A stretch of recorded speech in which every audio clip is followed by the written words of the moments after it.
Today I'm going to be reading two verses to highlight how God can make your enemies your footstool. I'm going to be reading from Acts chapter 16. And the first verse is Acts chapter 16, verse 22. Then the multitude rose up together against them, and the magistrates tore off their clothes and commanded them to be beaten with rods. In this passage, what has happened is Paul and Silas has been going around preaching God's word, and they came to a place, and a lady who was a fortune teller, a future teller for her masters, was sent by her masters to ask Paul to come to the masters. And the lady, just paraphrasing, just to get to the point, the lady followed Paul and Silas around for a couple of days, and then after a while, Paul turned to her and commanded the spirit that was in her to leave.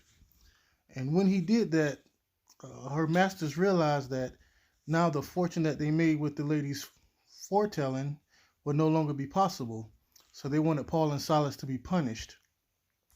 And to get them punished, basically they went to the mob and to the magistrates and say, these guys are Jews, they're doing stuff they're not supposed to do, and they need to be punished. So of course, in the verse I just read, the magistrate basically said, yeah, they need to be beaten, and they were jailed. Now, while they were in jail, Paul and Silas were singing hymns and crying out, and an earthquake came and actually freed them and all the prisoners that were shackled there with them. And to the point that the guard that was there, he actually thought they escaped and was about to kill himself, but Paul told him not to. And he then invited Paul to his house, and Paul ended up saving him and his family, baptizing him and his family. Now after that, the next verse I'm going to read, it shows where once the magistrates found out that Paul and Silas had escaped, they just simply wanted them to leave. Just leave. And so this is what I'm going to pick up. So this is Acts 16 and 38. And the officers told these words to the magistrates, and they were afraid when they heard that they were Romans.